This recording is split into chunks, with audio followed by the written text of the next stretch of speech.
What's going on, everybody? FJC here, back with another finals video. And today what I got for you guys is a tutorial on how to properly use the M11 in the finals ranked. And in this video specifically, I'm going to be going over what gadgets and reserve items I use, as well as giving you some tips and tricks to help improve your gameplay with this gun. So without further ado, let's get right into the video, and I hope you guys enjoy. First, I'm going to go over the gadgets and items that I use in my reserve. Obviously, you guys can swap this around, but this is personally what I find works for me the best. We start out with the specialization, and me personally, I always prefer running the cloaking device over the evasive dash. However, if you are a dash player, you can go ahead and throw this on. The three main gadgets I use with this setup are the glitch grenade, the stun gun, and vanishing bomb. And later on in this video, I'm going to go into more detail on why I use these three gadgets specifically, and I'm also going to give you examples of when I use them and how I use them during the game. As for the reserve items, these are the main two items that I use. I usually swap between the frag grenade, and in this season I've been messing around with the gateway grenade a lot, which is extremely useful. So if you guys haven't tried this out already for the light build, I highly recommend you doing so. Now that the sonar grenade is moved to the light build, I also recommend you guys using this for further info for yourself and your team. And the last item that I have in the reserve is the breach charge, for obvious reasons, either rigging a cash out or throwing it at an enemy to cause extra damage.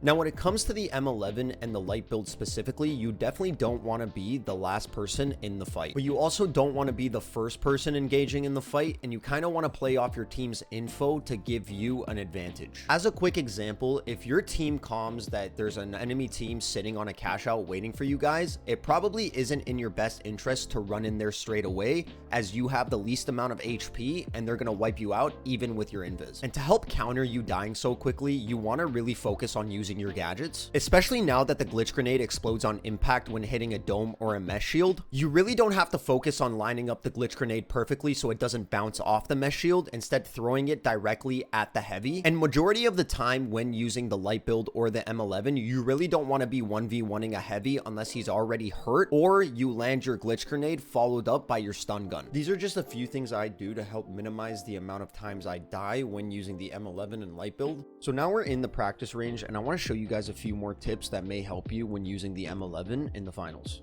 The first small tip I can give you guys is learning the M11's recoil pattern. So to do that, you're just going to let the M11 spray at a while you're aimed down sights. And then to counter this recoil, you're going to want to do the opposite. So it goes up, right, left, right. So you're going to want to go down, left, right, left. So down, left, right, left. And you can see that's in a much better and closed pattern than the first one. The next tip I can give you guys is understanding the M11's range and damage. The M11 is in no way a long range weapon, so when you're choosing your fights and your battles, you definitely don't want to be engaging any type of enemy from this range at all.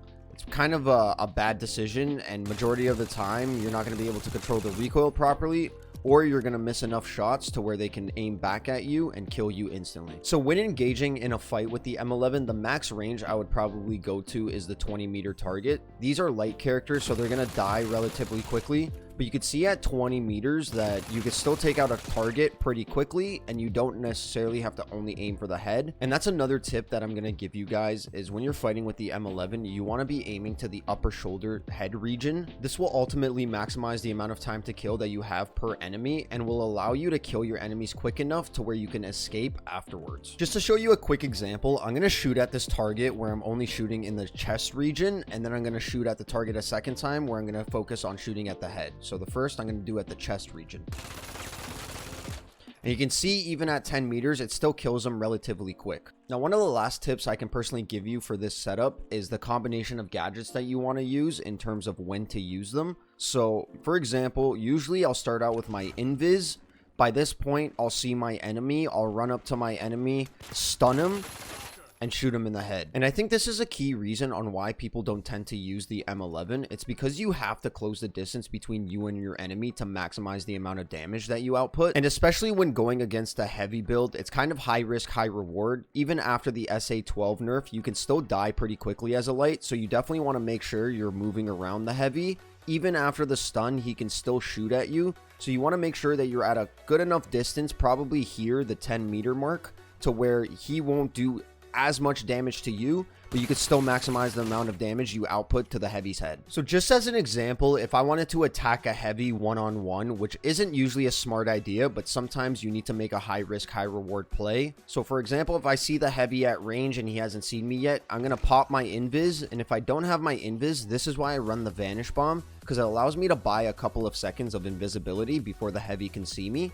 So I'll throw my vanish bomb, try to find an angle, throw my glitch, slide around, stun the heavy, shoot him in the head. And that's a combination of me using all my gadgets. And that's why you want to prioritize your gadgets on light. Running at any character without your gadgets on light is kind of a death trap. I mean, the most even fight you're going to find is a light against a light with no gadgets. But if you're running at a medium or a heavy without any of your gadgets or your invis, you're probably going to die relatively quickly. Now, the final tip I want to mention to you guys is regarding the M11's hipfire accuracy. There's a ton of situations with the M11 where you want to prioritize using hipfire because it's so accurate and so good. Obviously, you're not going to be hipfiring people across the map as it's pretty inaccurate and sporadic, but when you're up close to a medium or a heavy target, that's when I would personally use the hipfire. My personal method when using the hipfire would be popping my invis first, finding the heavy, running up to him, stunning him, hipfiring, and using a combination of both the hipfire and ADS to maximize the amount of movement I can have and the accuracy. But with the hipfire up that close, you're still going to hit majority of your bullets when unaiming and aiming back down sight. So I really hope you guys did enjoy this video. This is, in my personal opinion, the best tips and tricks that I can give to use for the M11. If you guys want to see more videos like this for other weapons, let me know in the comment section down below and I'd be more than willing to make one. A lot of people during my live streams ask me to make a video about this gun because I'm one of the only people to use it in ranked, apparently. I would definitely like to see this weapon being used more in ranked, as it does serve a purpose. It's just not the best gun to use for the light, obviously. But that's everything from me for today. I'm gonna leave you guys with some highlights for the rest of the video. If you guys could, please drop a like and a sub to the channel if you haven't already, and I'll see you in the next one. Peace out, much love. One more. Well, what? We're coming up. No, it didn't make it down.